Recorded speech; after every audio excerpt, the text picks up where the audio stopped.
Em 1985, a editora norte-americana DC Comics, ela publicou duas obras que são fundamentais para o desenvolvimento da arte sequencial.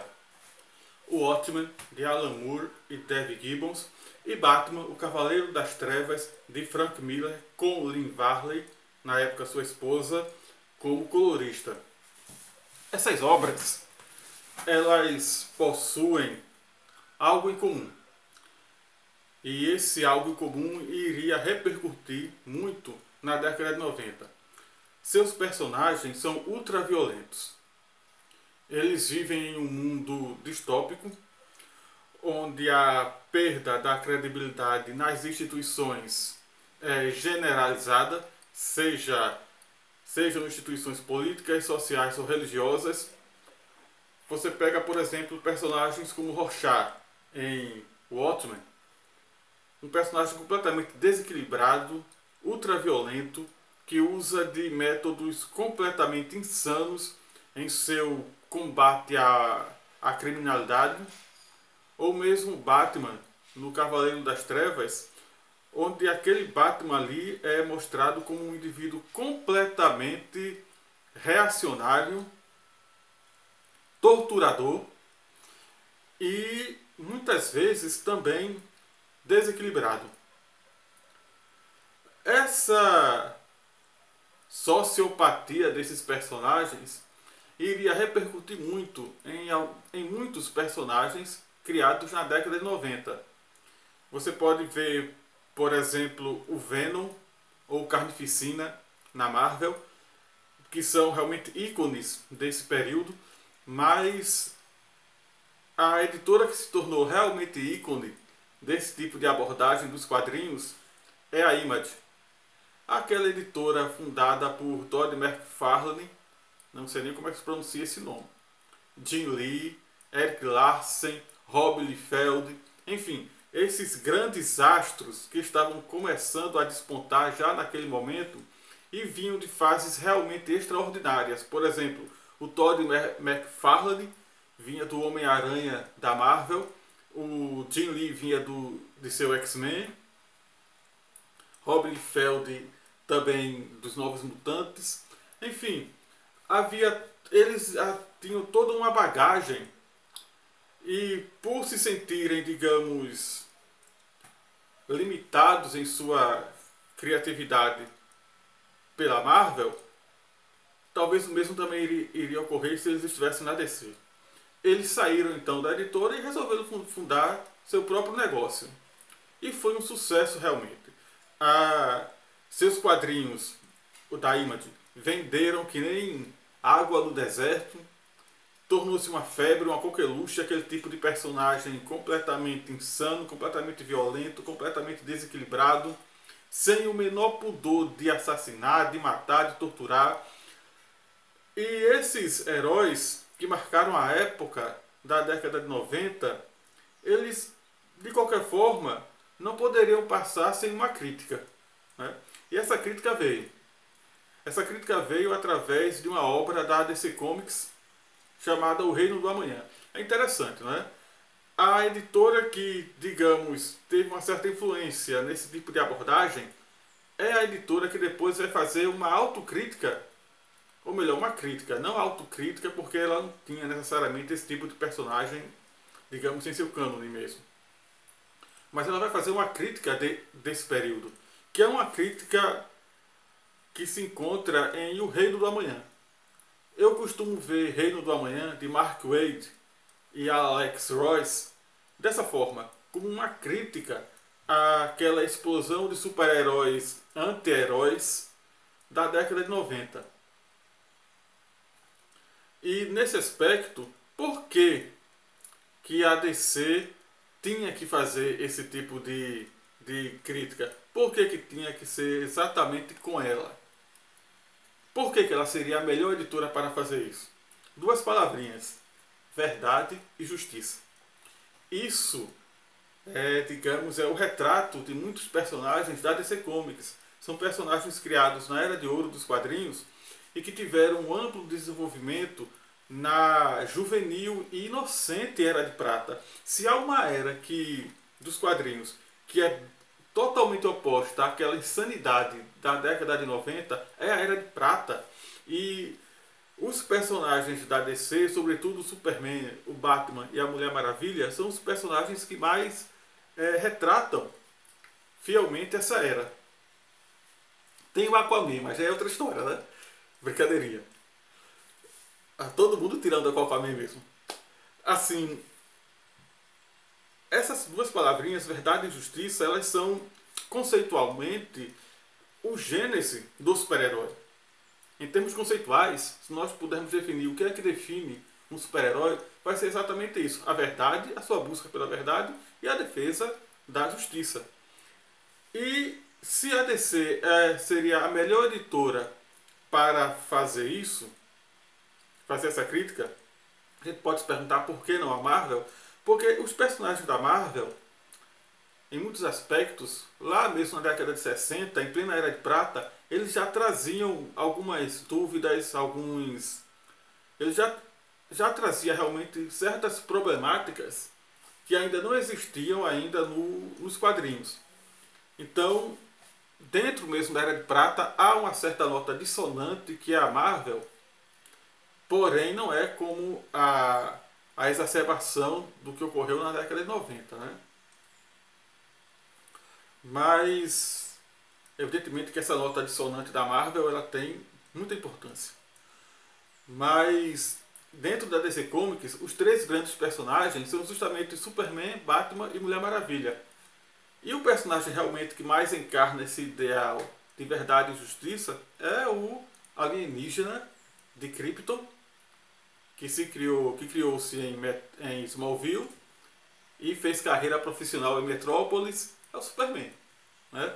Ele, mais do que qualquer outro super-herói, ele tem as condições mais, digamos, filosóficas de ser um contraponto a essa ideia de insanidade e distopia desses super-heróis da década de 90.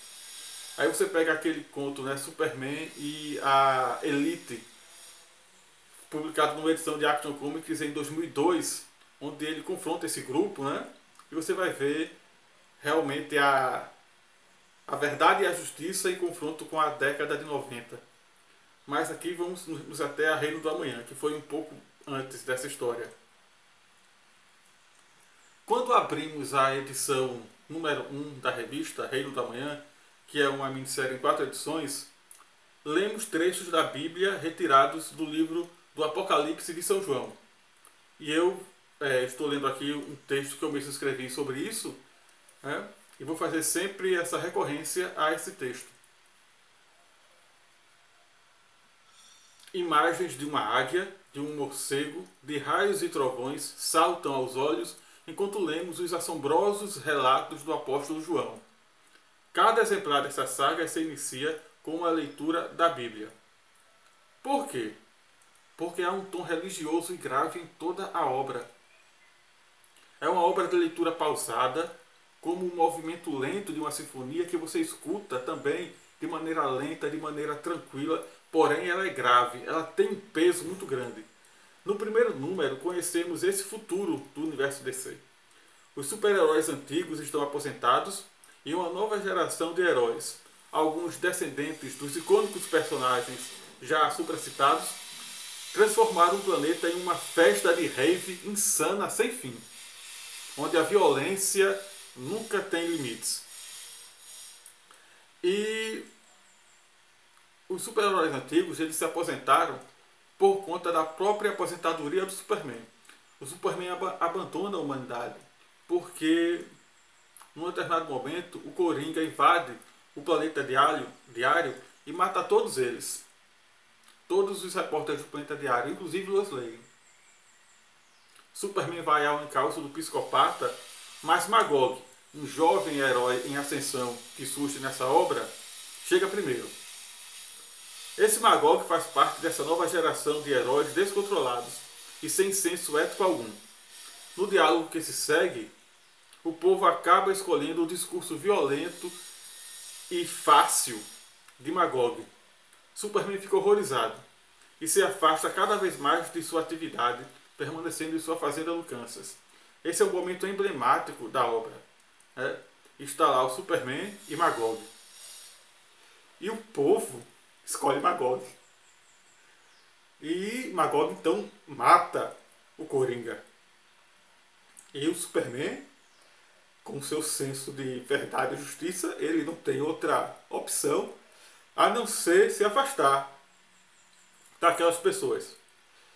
E isso já demonstra um problema também no próprio Superman, que é a incapacidade dele dialogar com o povo.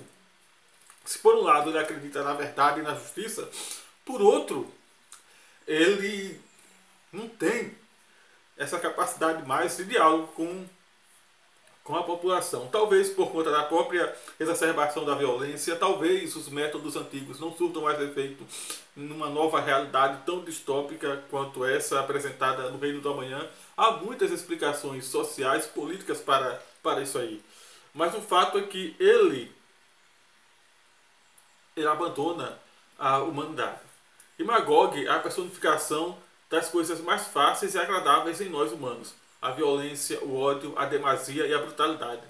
É como se no íntimo desconfiássemos de nós mesmos. Como se soubéssemos que amamos o mal, mas o guardamos e o disfarçamos. Mas quando encontramos alguém como Magog, que tem a coragem de dizer realmente para que veio, a gente então toma uma posição. E essa posição é uma posição bastante interior nossa. A dificuldade de diálogo não é apenas uma questão desses jovens heróis ou das escolhas infelizes dos homens. Sim, porque esses jovens heróis também têm uma dificuldade de dialogar com o próprio povo que está ali. Dificuldade essa que não é a mesma dificuldade do Superman. É porque simplesmente eles não querem o diálogo. Eles querem logo partir para a violência.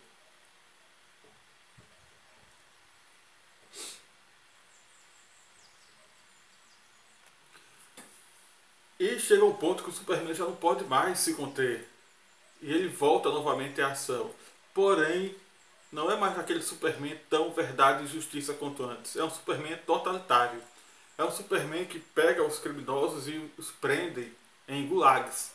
Gulags eram prisões da antiga União Soviética usadas para punir criminosos políticos com trabalhos forçados. E no decorrer dessas atitudes do Superman, que agora voltou para a humanidade, ele toma atitudes completamente totalitárias, e esse totalitarismo do Superman acaba gerando uma espécie de guerra civil entre os próprios heróis. E tudo termina então num campo de batalha completamente descontrolado, onde a maioria dos personagens, dos heróis, morrem, são completamente chacinados pela batalha final entre Superman e Capitão Marvel, né, Shazam. E parece que Mark Waid quer nos dizer uma coisa: que o caminho do totalitarismo, o caminho da violência exacerbada, da violência sem controle, acaba por ser, por fim, um tiro no pé das próprias pessoas que resolveram abraçar esse tipo de ideário. O Superman ele abraça isso aí também. Ele torna-se um ser totalitário, ele torna-se um ser politicamente ditatorial, ele torna-se um ditador, e digamos, a consideração e o amor cego da antiga geração de heróis por esse Superman é tão grande que eles não querem sequer contestar a autoridade do Superman. Ou seja, Reino do Amanhã ela é uma obra sobre a questão central de nossos dias, que é a falta de diálogo. Uma geração que se opõe à outra, e nesse conflito de gerações eles não conseguem se entender, não conseguem encontrar um denominador comum, acaba então como uma guerra que, se antes era apenas uma guerra ideológica, mas no fim acaba se transformando numa guerra física mesmo, com destruição física, com mortes. E o Superman, como ponto principal disso aí, como um indivíduo dentro, não apenas dentro dessa cadeia de eventos, mas responsável, de certa maneira, ou pela negação, ou quando resolveu realmente voltar ativa, também tornou-se responsável também por essa cadeia de eventos. Ele é um personagem que, sob certo aspecto, nessa obra, ele pode ser considerado como sendo grandemente desenvolvido até certo ponto. Mas a escolha do Superman pela totalidade, pelo totalitarismo, eu não sei se foi uma escolha muito consciente de Mark Waid, se foi realmente uma necessidade naquele momento ali, porque acaba que o Superman termina como, de certa maneira, como uma espécie de um Magog invertido, né? O Magog, ele liberou as pessoas com violência, Superman, ele prende as pessoas com violência. Então, nesse ponto aí, eu acho que houve uma quebra na narrativa do Superman. Pelo menos é assim que eu entendo. Não sei se vocês podem ter realmente uma outra visão, mas esse Superman de Reino do Amanhã é um Superman também amargurado, é um Superman também... Ele só não chega a ser desequilibrado como o Batman do Cavaleiro das Trevas, na distopia lá do Batman lá de Frank Miller. Mas essa distopia do Superman, de Mark Waid, coloca também o Superman dentro de uma perspectiva completamente distópica, sombria, e as sombras do Superman, elas se encaminham, elas abraçam o totalitarismo. Parece que a verdade e a justiça têm como seu oposto o totalitarismo.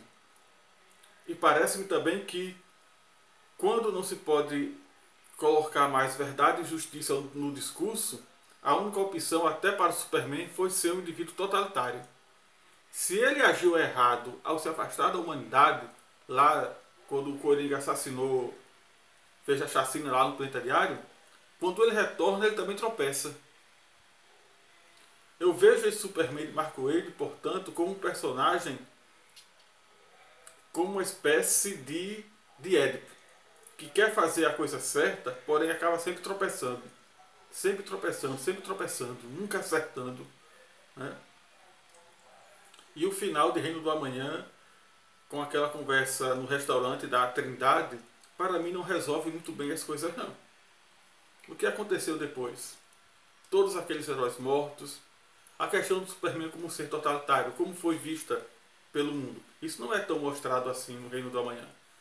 Então, concluindo, o Reino do Amanhã é uma obra magnífica, é uma excelente obra, tem seus defeitos no final, mas o desenvolvimento de seus personagens, sobretudo do Superman, nessa análise da verdade e da justiça em oposição ao totalitarismo e nessa questão dos heróis com aquele ideal puro da Era de Prata em oposição a esses super-heróis insanos da década de 90, esses anti-heróis, realmente é uma obra que vale muito e tem muita riqueza, né, nessas questões. Eu amo muito essa obra e eu termino por aqui esses pequenos comentários sobre o Reino do Amanhã, né? E até a próxima.